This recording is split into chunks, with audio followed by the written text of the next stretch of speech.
본 말씀 읽고 마지막 설교 나누도록 하겠습니다. 참고로 제가 오늘 마지막 예배입니다. 네. 고별 설교입니다. 빠밤. 네. 오늘 말씀을 보니까요, 예수님께서 제자들을 동네마다 하나님 나라를 전하게 하기 위해서 들여보내십니다. 그런데 뭘 가져가지 말라고 하시는지 한번 볼게요. 먼 길 갈 때 필요한 지팡이 가져가지 말아라. 짐, 배낭 가져가지 말아라. 양식 가져가지 말아라. 돈 가져가지 말아라. 여보옷 가져가지 말아라 라고 말씀을 하십니다. 3절에 보니까요, 하나도 가져가지 말래요. 또 4절에 보니까요, 어느 집에 들어가든지 예수님이 보통 제자들 이렇게 보내실 때는 거기 가면은 작전동에 가면은 거기 역 바로 옆에 그 무슨 아파트 있을 거예요. 거기 203동 뭐 1501호로 가면 돼. 뭐 이렇게 말씀하시지 않겠습니까? 근데 구체적이지가 않아요. 어디에 들어가든지 정해진 것도 없습니다. 5절에 보니까 누구든지 너희를 영접하지 아니하거든. 용기를 내서 전했으면요, 전달이 돼야 되잖아요. 그런데 영접 안 할 수도 있다는 거예요. 여러분, 예수님이 무계획형이라 그런 걸까요? 아니면 그때그때 상황에 따라서 기준 없이 그냥 이렇게 하면 된다라고 말씀하시는 걸까요? 아닙니다. 이 말씀에서 제자들에게 가르치기 원하는 것이 한 가지 있는데요, 성령의 이끄심을 따라가는 사역, 그리고 그 여정, 그걸 가르치기 위해서 제자들에게 실습시키고 있는 거예요. 실습. 성령의 이끌림을 받는 사람은요, 어떤 계획이 있는 게 아니고 효율을 따지는 게 아니라 성령님의 인도하심을 따라간다는 것입니다. 효율이 떨어집니다. 이해가 안 갑니다. 그런데 그렇게 합니다. 왜냐하면 그것이 성령님의 인도하심이기 때문에. 또 이렇게 하셨던 분이 있죠. 예수님. 예수께서 이르시되 여우도 굴이 있고 공중에 새도 집이 있으되 인자는 머리 둘 곳이 없도다 하시고, 어디에 처소 둘 곳이 없고요, 어디에 정착하지 않고 성령님께서 하나님이 보내시는 대로 따라가는, 성령의 인도하심에 따라가는 사람으로 예수님도 그렇게 살아가십니다. 오늘 말씀에 12제자는 성령의 인도하심을 따라갈 수 있는 제자들일까요? 예수님께서요, 제자들한테 너희 두버로 가지지 마, 너희 아무것도 가지지 말고 너희 가, 이렇게 했었을 때 그 당시 제자들 있잖아요. 이 제자들 성령의 사람들인가요? 성령님의 인도하심을 따라갈 수 있는 사람들인가요? 여러분들에게 물어보겠습니다. 한 해 많이 성장하셨습니까? 한 해 많이 크셨습니까? 한 해 하나님의 은혜를 경험하셨습니까? 자, 그래서 여러분들은 지금 성령님의 인도하심을 따라갈 수 있는 사람이 되셨습니까? 내가 가진 모든 욕심과 내가 가진 모든 꿈을 내려놓고 성령님의 인도하심을 따라가실 준비가 되셨습니까? 2025년도 첫 설교 기억나시죠? 우리 뭐가 되자고 했죠? 제자. 여러분, 정말 예수님의 제자로서 성령의 사람으로 삶의 준비가 맞춰졌습니까? 그 당시에 제자들이요, 모이면 항상 그랬단 말이에요. 먹을 거 걱정했어요. 먹을 거 걱정하고, 네가 더 크냐 내가 더 크냐, 내가 원하는 것을 주님을 통해서 이루기 위해 예수님 컨트롤을 하려고 하고, 무엇보다 예수님께 인정받고자 하는 욕구로 가득 차 있었던 게 제자들이었어요. 성령님의 인도하심이 아니라 사람들이 날 어떻게 볼까? 내가 이 세상에 어떻게 하면 좀 더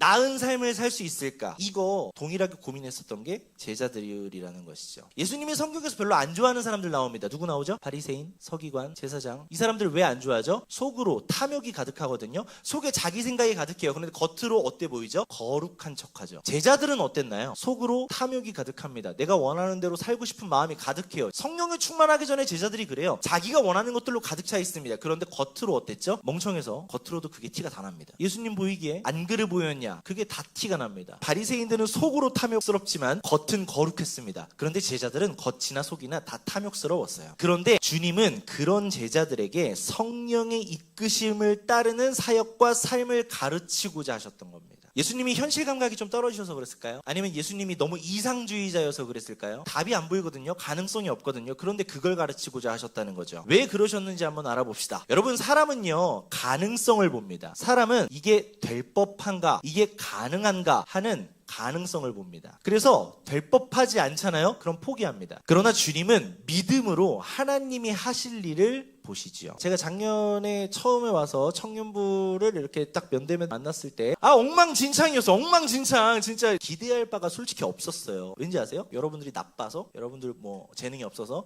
그게 아니라요, 여러분 마음 한번 그때로 돌이켜보세요. 여러분, 청년부 안에 성령님이 일하실 걸 기대했습니까? 여러분, 성령님이 여러분들 한 사람 한 사람에게 계획하심이 있다는 것을 인지하고 계셨나요? 이 중에 한 명이라도? 제 눈에 그게 안 보였어요. 그러니까 아무리 여러분들이 착하고 사역을 많이 해도 제 눈엔 개판인 거예요. 왜? 성령님 아니면 교회가 시작 시작될 수 없으니까. 기대할 것이 아무것도 없어 보이는 상태, 실제로 기대할 것이 없었습니다. 예수님은요, 당시의 제자들을 봤을 때 인간적인 눈으로 기대할 만한 것이 뭐라도 하나 있었을까요? 아무것도 없었을 겁니다. 그럼에도 불구하고 예수님은 제자들을 보내어 명령하고 계신 거예요. 성령 충만해야만 할 수 있는 일들을, 성령 충만하지 않은데 성령 충만했을 때만 할 수 있는 일들을 명령하고 계신 거예요.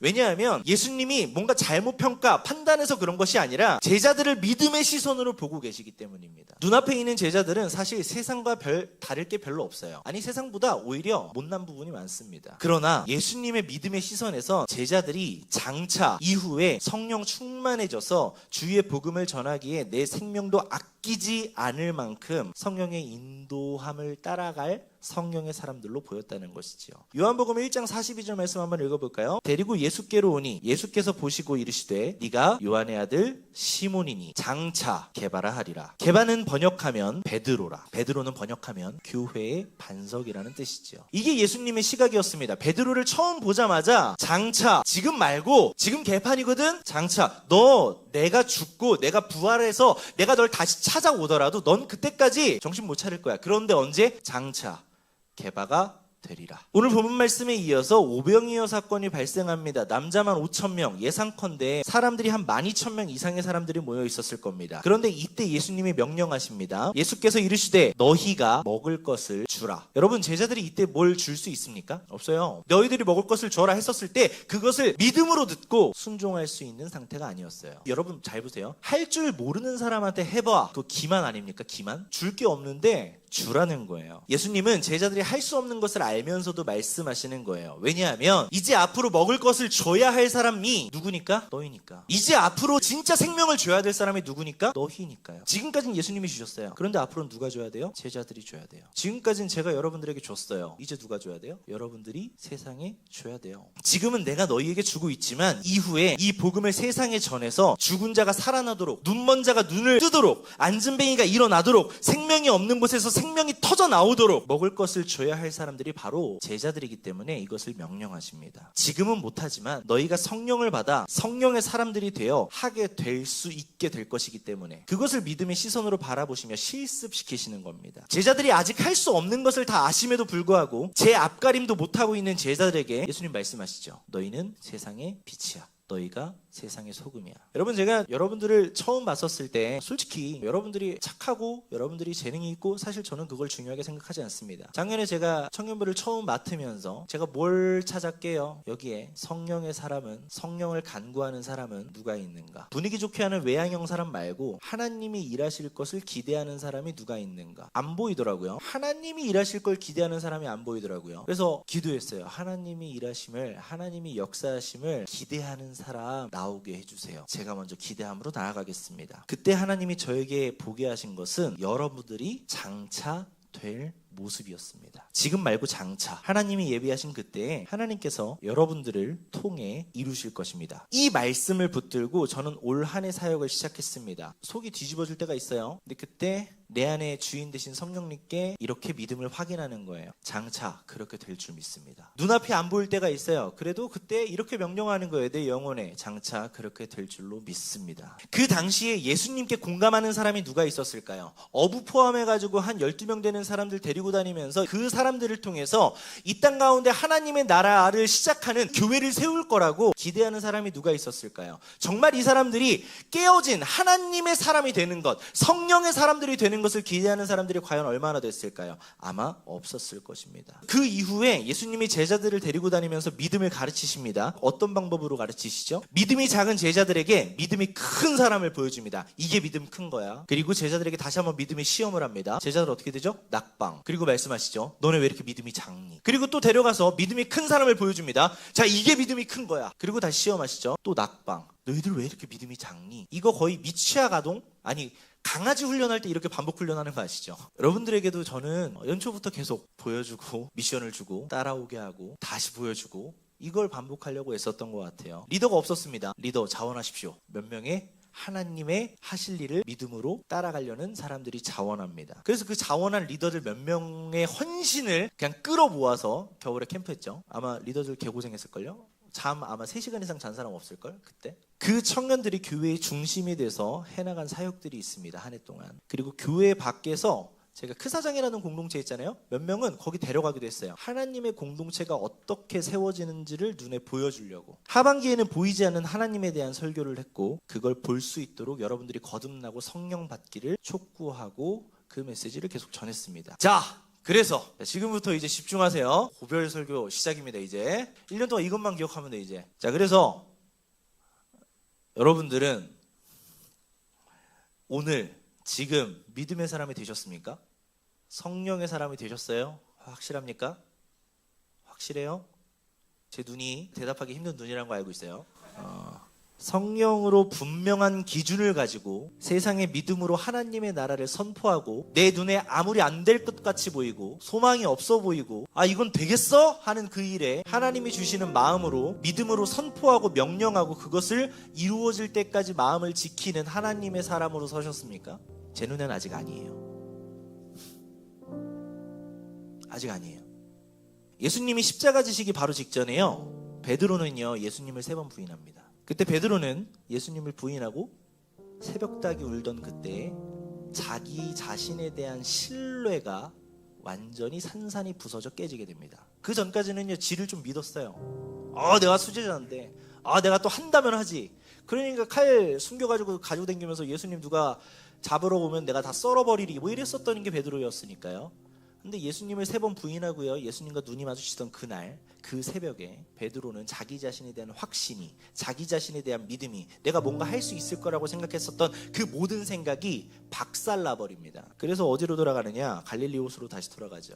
처음으로 돌아간 겁니다. 예수님 만나기 전 마치 지난 3년 반 동안의 시간이 아무것도 아닌 것처럼 느껴졌을 거예요. 실패로 느껴졌을 겁니다. 이 3년 반을 통해서 남은 것이 아무것도 없구나. 나 아무것도 변한 게 없었구나. 나 개판이구나 여전히. 나 뭐 된다고 했는데 이거 하나님 앞에 나, 주님 앞에 나 아무것도, 나 그냥 죄인일 뿐이구나. 그러나 예수님은 그 믿음을 끝까지 포기하지 않으십니다. 부활 후에 베드로를 다시 찾아오시죠. 그때 베드로의 상태 어땠나요? 그때 베드로의 상태 어땠어요? 3번 부인했어요. 마음이 다 깨졌어요. 돌아갔어요. 그러고 나서 거듭났나요? 갈릴리에서 갑자기 성령 받았나요? 여태까지 보지 못한 것들을 보기 시작했나요? 믿음으로 세상 가운데 대언하기 시작했나요? 아니에요.